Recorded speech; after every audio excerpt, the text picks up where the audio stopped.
Today, this is going to be a short video about plants, okay, which is my new passion.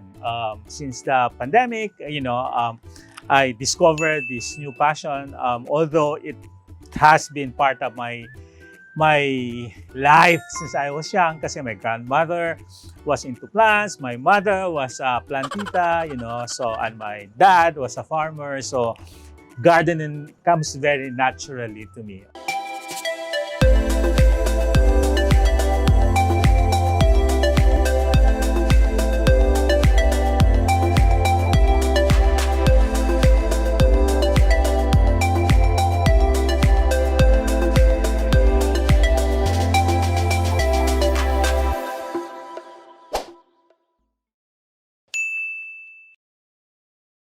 Hi, hello, my name is Bong Austero. Welcome back to my channel. Again, please subscribe if you haven't done so, and please don't forget to like and post a comment. I'd be very happy to read your comments and respond to them. I respond to every comment made in this channel. Okay, so just 5 questions that I will respond to. The first one is, because I've been posting pictures of my plants in my Facebook account, and people always ask me, why are your plants so healthy? Okay, well, the answer to that is, well, first of all, it's really the soil.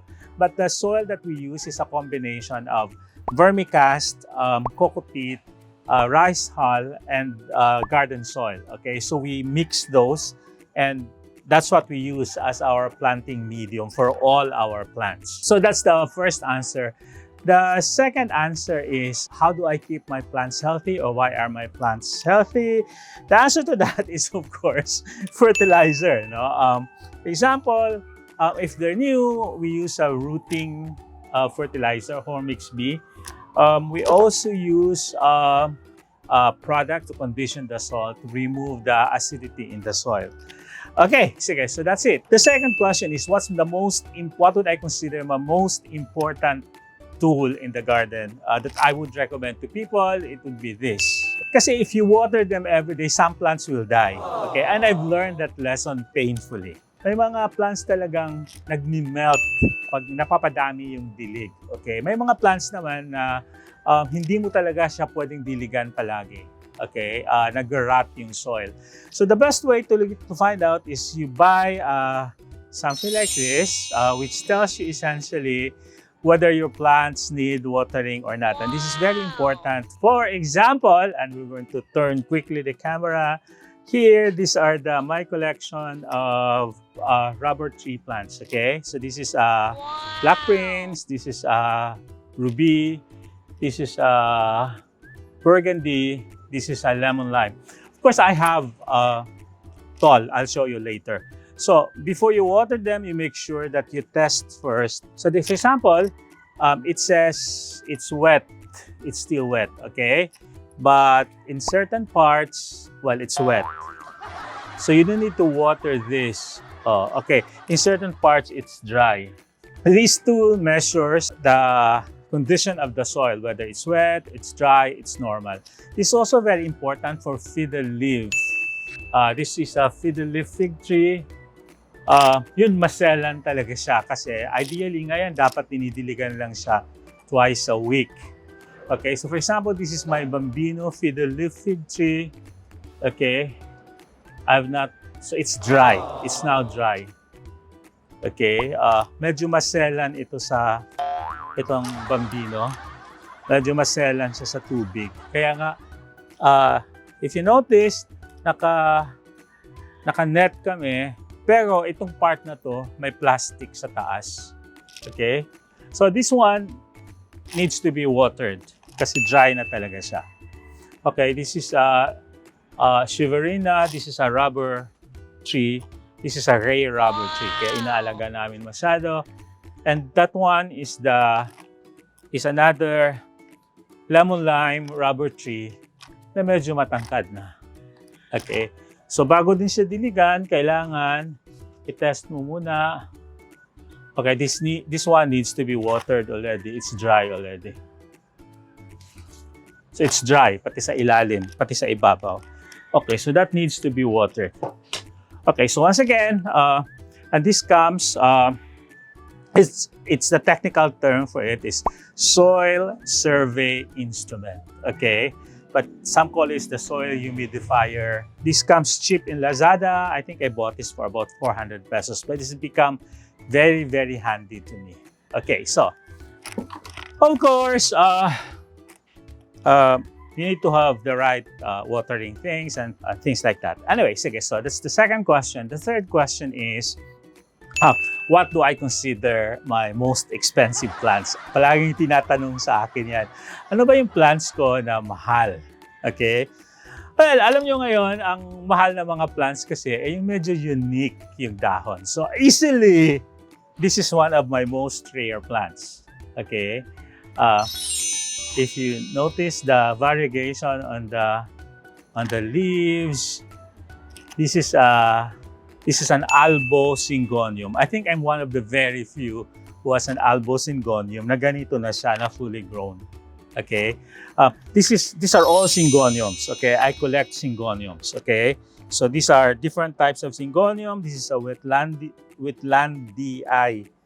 Okay, I have Strawberry Eyes, I have Thai Beauty, I have more than 30 varieties of syngoniums. So all of these are syngoniums, okay? So the albo syngonium, probably one of the more expensive, okay? Pwede naman, I will not buy a plant worth, in the double digits, okay? I mean, I will not buy a plant worth more than 10,000 pesos. Okay, although I don't have anything against people who buy plants that are worth 80,000. Okay, it's just that it's not for me. Okay, but I have again a plant like this, which is called the doble cara. What's unique about this plant is that yung leaf niya kalahati pula, kalahati green. Okay. So this is called the doble cara. I think many people want this plant. Wow.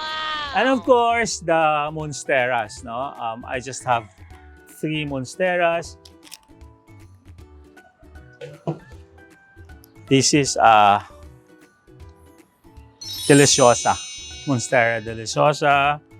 Okay, and I have 2 other monsteras, Tetrasperma and Adoncini. Okay, I have an extensive syngonium collection, but I also have an extensive Sansevieria collection. Wow. Now, I think I have 28 varieties of Sansevieria. Okay, so these are all Sansevieria. So the ones below are the different types of the new varieties, the ones that are my African varieties, Kenya, Somalia, yung mga ganon. Bonsel. This one is hybrid. And then this one, I think, is also a rare Sansevieria. So we just replanted this, so repotted this, so nakatago muna siya. So that's my Sansevieria collection. Quite extensive already. So next question is my air plants. Okay, I started with air plants. So somebody asked me, how do you take care of air plants? Okay, so you will notice, because air plants don't need to be watered regularly, but they do need to be misted. Okay. Now every 2 weeks, I make sure that they're misted with water, with fertilizer. Okay. But just, I told it, just yung cup lang ng fertilizer. So the way to mist them is ganun lang talaga. You don't need to water them thoroughly. Okay? Just enough for them to draw moisture from the air. However, every now and then, you really need to soak them. Okay? For example, how do you know you need to soak them already? Kasi yung tip nila, mapapansin mo talaga kasi yung tip nila nag-curl na, parang ganito. Hindi naman to curly yung tip diretso to. Okay? So, mapansin mo talaga nagka-curl na yung tip. Some people, they soak them for hours. Ako, I soak them for 20 minutes maximum. Okay? And then there's a way to make sure that there's no rot. So, kailangan baliktad siya. Pero for plants like this, hindi na kailangan i-walk. Now, if you notice ito, mga nakabaliktad siya, that's because this part, nauulanan siya. So ito talaga, pinapaulanan ko. Ito, pinapaulanan ko talaga. Okay. So itong mga air plants na nauulanan, nakabaliktad talaga siya. Okay. So even ito, this is a Capitata Light Peach na medyo malaki na. Nakabaliktad siya kasi naaanggihan siya ng ulan.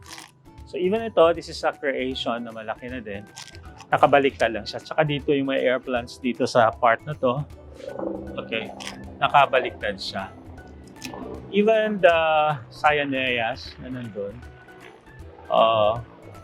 nakabaliktad din siya. Kasi, nauulanan yan dyan na part na yan. Okay. But otherwise, you know, you really just need to mist them. Yes, kailangan siya ng konting attention, ang konting care. But the good thing about air plants is that you only do that like once every 2 weeks. Okay, you don't do that every day. Okay, po yung misting, once every other day. Okay, depende. You can just take a look at them and you will notice. Okay, it will come naturally. Once you've gotten the hang of it, you've been taking care of air plants for quite some time, you will notice if they really need misting already. Mapapansin mo talaga, okay? That's it. I hope you learned something about, you know, taking care of plants in this video. Thank you very much for watching. I'm very happy I finally reached the 1,000 subscribers record. So hopefully soon we're going to complete the watch hours. Okay, so thank you very much for watching and for supporting. Please don't forget, you can leave a comment and you can make sure that I will respond to it. Okay, thank you for watching. Bye. God bless you.